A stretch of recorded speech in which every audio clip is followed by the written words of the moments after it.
Anyway, here we are recording ourselves have a conversation. How do we introduce ourselves? We're just saying. You have to say Pastor Jed. I'm not saying Pastor Jed. I'll just say Jed. I'll put. Okay, yeah, you can say Yeah, I'll say Jed. No, but our names will be like right Okay. here, so that way we will not look awkward in this conversation. The thing is, you know what?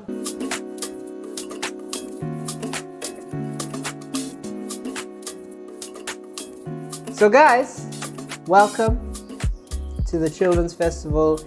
I don't know, podcast or Just I won't say pod because it's a chat, it's a chat. an update. Children's chat, Children's Festival chat, and we're here to, of course, introduce ourselves. I'm Jed. I'm Brenton. And that's all you're gonna get for his introduction. Yeah, we have the Children's Festival coming up. It is year 25. 25 years. 25 years. That's a long time. I mean, I'm 28 and you're 29. So Since we were 4 and 3 years old. I mean, we practically were raised in this this great opportunity and event that God so gave to our founders. Yeah. And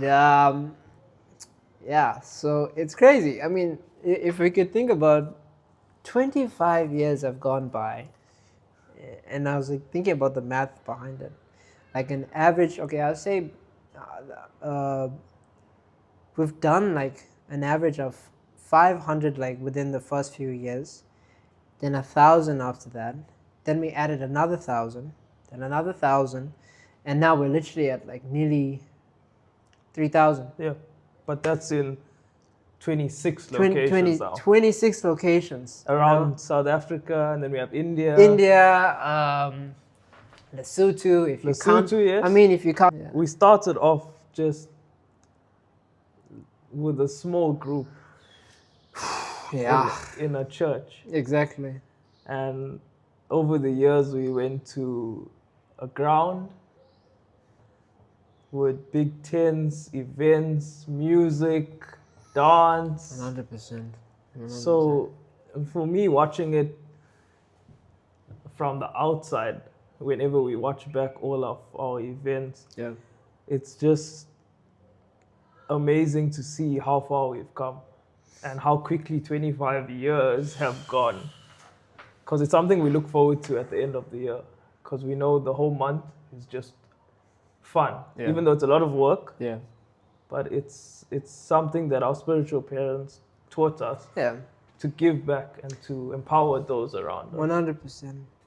And you look at like the fact is that, you know, as great as an opportunity it's been for us to give and to, you know, share with kids and even, you know, show the love of Christ. It's become like second nature, like you're saying now. And I find that so interesting because majority of the helpers and people that are so involved with helping this event majority of it is young people. Yeah. And when this started, was our church leadership was very young at that time, not, you know, picking on the age or anything. Probably around the same age. Yeah, pretty much. And so like now to see how it's evolved and you know, the gist of how big an impact it's had on so many people that we know close, a lot of people, and not just like people here, but like people overseas that have been like participating and supporting and giving. Many people have been impacted by just this opportunity of this event that God has given to us. So. That's Sorry, please excuse the hardy does if you can hear it. Yeah, you know, because this is South Africa, so we want to be authentic, and nothing more pleasurable to hear that sound out in the green. And we currently at the Center of Dreams at Good News Center, so we thank the Lord for the facility, and even as this year is going to be its first ever festival, which is crazy. In our new home. Yeah, and we've been to like how many locations, Brenton, for the festival? Are you counting out the I mean, like, okay, so like besides the actual outreach, the place of where we've done packing and organizing and working out like all these details. I think like 5 or Yeah, 6 yeah. different locations. I mean, with Good News Center, like going to different places and stuff, we've never ever made an excuse of the space. Yep. And we've maximized, like, you know, we've been in some, I think it was like maybe 3 or 4 years ago that some of the boxes that were meant for the festival, they were like stacking up high and filling up our main auditorium, our worship center. And even some of the kitchen had some boxes filled with toys, and rooms. You know, there was like no space. You know, if you look back at some of the videos, which we will do, we're gonna do a live react to some of our old videos from the past, and you know, it'd be so great for you guys to check that out with us. I don't think we'll go too far back though. Yeah, I think it's funny. You know, a lot of our bigger brothers and sisters that have been part of this, like my sisters and stuff, and they look back at how young they were and like they feel kind of insecure. I mean, like that always happens to all of us. Like there's, I know for a fact if I see a younger self, it's gonna be like, oh my gosh, I was that tiny. But that's it's the beauty, and I thank God for that. But man, we've had no excuse for space. We've literally we've done it in a tiny room as well. We've done it outside. I mean, if you could ever imagine what Santa's workshop would look like, it would just think like it's a little more chaotic and more fun, all kinds of games. And I especially remember your dad like always getting everyone so hyped and like just like, we got 100 more boxes to go and then 50 more boxes to go. And so it was like literally, for me, I always thought it was like Santa's workshop because, we were all working elves, going for Lord knows how long sometimes. And it's not just, we're not talking about, putting toys and sweets and stuff in packages, but we're talking about like we did school shoes. School shoes. I mean, the gifts that we've done over the years has been also another journey altogether. What about the time Josh took us to a... Oh wait, no, the backpack. The backpack, yeah. That was a process we will never forget. Yes, and I give a lot of respect for those that work in that industry of printing. The thing is, I remember, you came the one day. Yeah. And then you didn't come back. You didn't come back. I didn't come back. Like, how many hours were you in there? So we went at like 9, I think, in the morning. Yeah. And we got done at like 6 or 7. And we still had to come back to church and pack. Oh my gosh. My goodness. No, I went the next day. There was a team of us. I say like maybe 5 of us? Yeah. About 5 of us. I can remember specifically Darian's face. He was, I think he was part, one of our guys named Joe. And they were just going through thousands of and hundreds of bags, and like I remember Darren just like flinging. This was like, we're not talking in like a very spacious looking factory. This place was like tight, and it was hot. Very hot. Very hot, because you got a printer machine, you got like a giant sort of oven. Almost. Oven, yeah, that's specifically designed for like. Basically, mashing and combining the fabric and the paint design Sealing together. it almost. Sealing, yeah, exactly. But that day, I remember, I think Josh was going like this, like about 100,000 times. I remember, like, he just, because we did the manual labor of the printing of the bag. And that was a lot of work. But it was a blessing, I think, for us. As much as it was so strenuous and crazy, we were all just really happy that we were able to do every single one of those bags. Over 2,000 bags? Yeah, over 2,000 bags. Close to 2,000 bags. So, every now and then, whenever we go to Bottle Brush or just like around Shellcross and stuff, you always find a couple kids here and there that are still got those backpacks and stuff, and even like other parts of where we've given to in Cape Town and George, the kids are still using some of the stuff we've given to them. Like, okay, so we've done backpacks, we've done T-shirts for the kids. I think we did caps once. We did some Crocs. We did some Crocs. We did a right? Crocs. Yeah, I did a type of pair of Crocs. That's right. I think that was like 2 or 3 years ago or something like that. 2019 or 2018 or was it 2020? We did school shoes. School shoes. Yeah, we did school shoes. That was not just any school shoes. like, Toughies. Toughies. So like it was not like cheap stuff. It was like legit, like quality stuff for the kids. But that was like one of the hardest, most challenging things. Yes. Because we had to literally go inside a bottle brush. We tried to organize the kids in such a way that they would give us their shoe sizes, and it was just like the correct shoe size. The correct shoe sizes, because we didn't want to just give them a pair that will last in one day. Yeah. So, man, like the gifts as from us it's just been I don't know how many different things, but we're gonna look back over all these things. We're gonna talk about just like the variety of gifts that we had over the year. But I just I give thanks to God because the Lord gave a vision, and everything that He gave, He already sorted out and prepared before we even thought about it. So I mean, our visionaries, Pastor Eunice and Bishop Dennis, mom and dad, they, I don't know why I say mom and dad. They just like, it just comes out naturally. Yeah, no, I just, because, I also say mom and dad. Yeah, I just say, you can't help it. The ideas and the things that they've come up over the years, like some of it was challenging. Some things were not easily accepted at the first Sometimes we looked at them like, okay, we need to calm down now. You want us, like that type of, Joshua and the people of Israel walking around the wall 7 times, like, are you sure you want to do this? Because it doesn't make sense. But everything, some ideas were crazy, some methods were ridiculous, but overall, it brought a smile to every single child. Every single child, but their visions were from God. 100%. That's the importance. Yeah, and that's what we saw. And for us, it was like evidence of something so much greater than just an act of compassion and humanitarianism. We believe that the things that we do carry a longer effect. And many kids from the informal settlements and not just Bottle Brush, but other areas that we've given to, they've carried and remembered the effects of these gifts.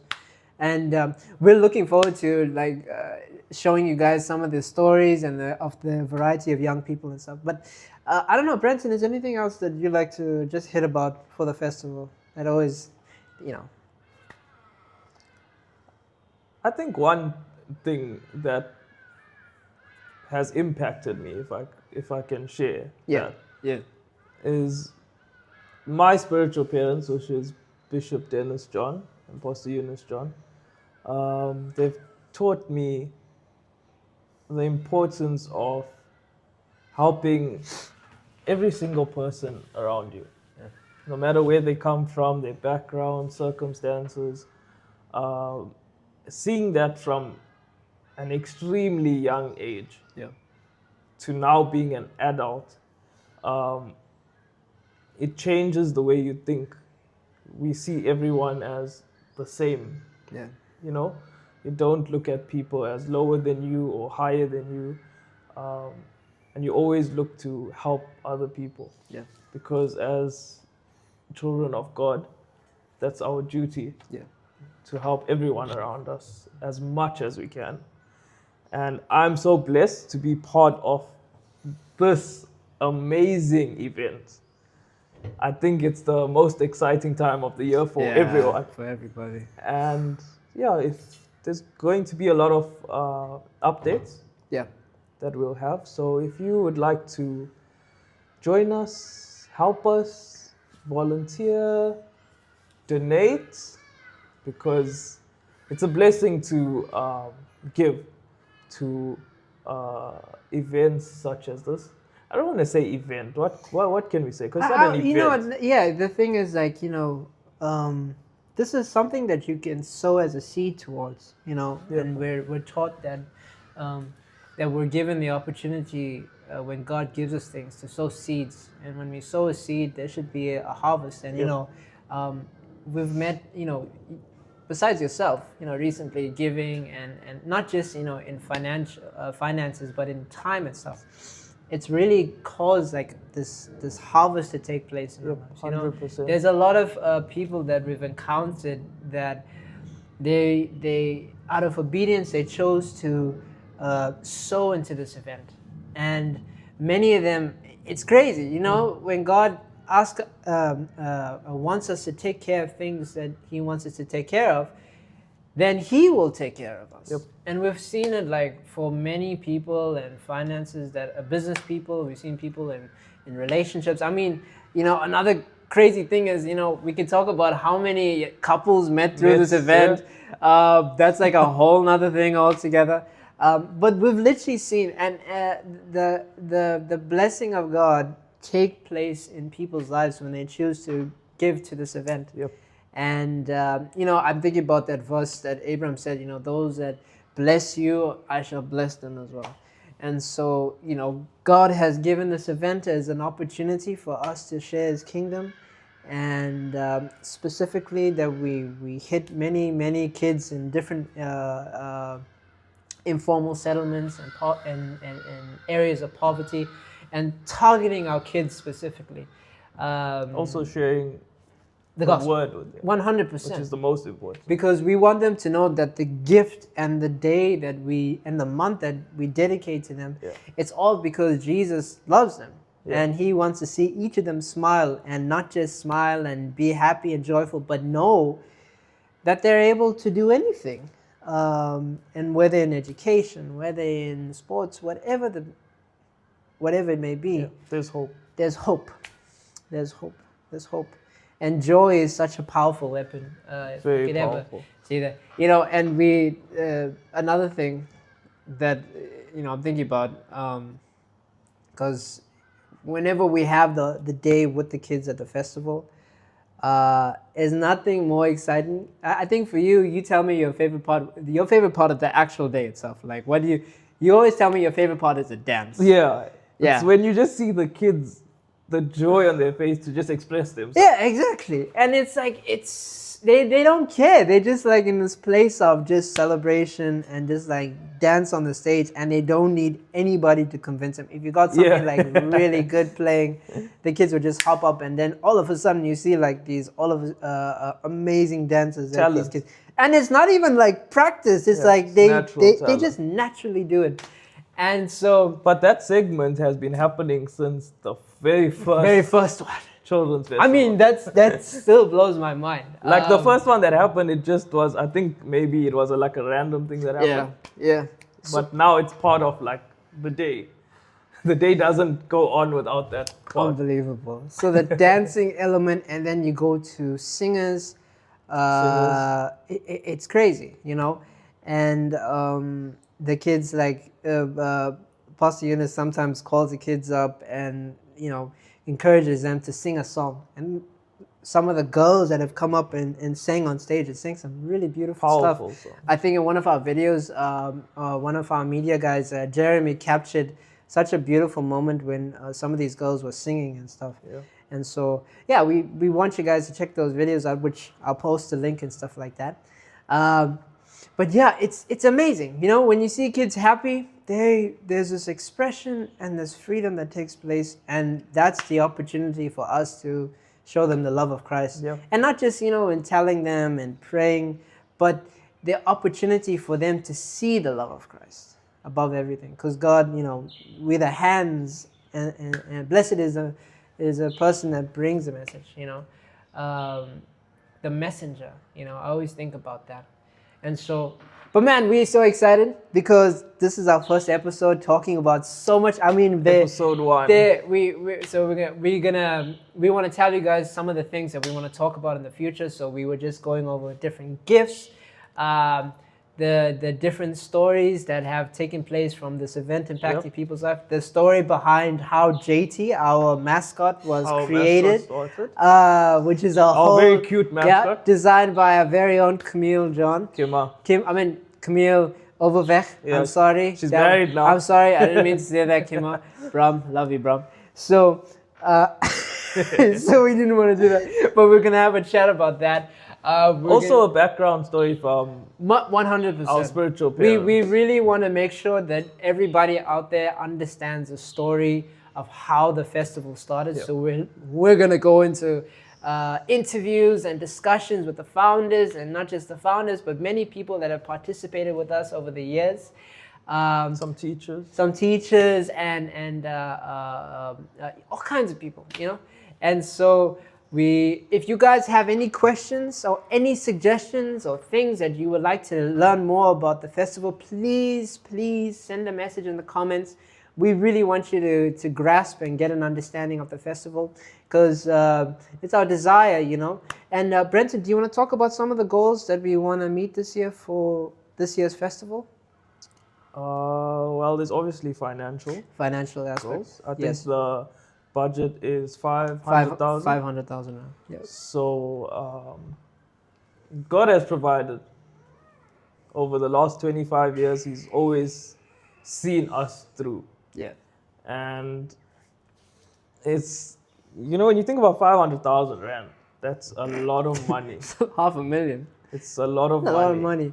But and we've seen like millions come in over the years. God has been faithful. And people felt led to give. So yeah. Whatever you can give, we are more than willing to accept. Please, anything is good. And more importantly, if not just in giving in terms of finances, but if you want to get involved with us, if you want to help us in packing or participating in one of the days, please message us or send us a text. We would love to hear from you, and then we'll give you updates in terms of the packing days and everything that's going to be done. But that's simply the fact, and we want to hit 2,500 kids this year.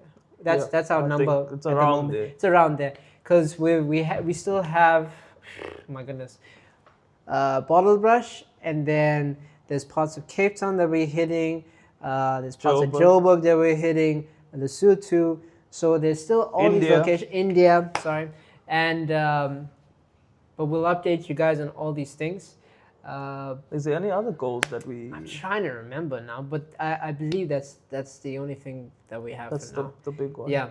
The date for the actual festival in Bottle Brush at Brooklyn Primary School will be on the 26th on the Wednesday. So we're going to be participating and helping those kids at the school, giving them a day and ministering and giving them the love of Christ, and more importantly, you know, making a child smile. So there's that coming up. We got the Joburg possible. There's so many different festivals that are now building up in different which we parts. might have to go to. So we got a lot of work this year. And so that's all we have for now. But guys, we look forward to our next episode. Just talking about everything. We will let you know of any updates and stuff like that. But please send us a message. Please pray for us above everything. If anything, please pray. Every prayer is so important for this event. And we pray that God's word, God's will, God's way, God's kingdom will take place through this festival. So Make a Child Smile Children's Festival 2025. Yeah. Please share, comment, subscribe. That'd be great. The usual things that happen on YouTube. So that's it. God. Thank you guys.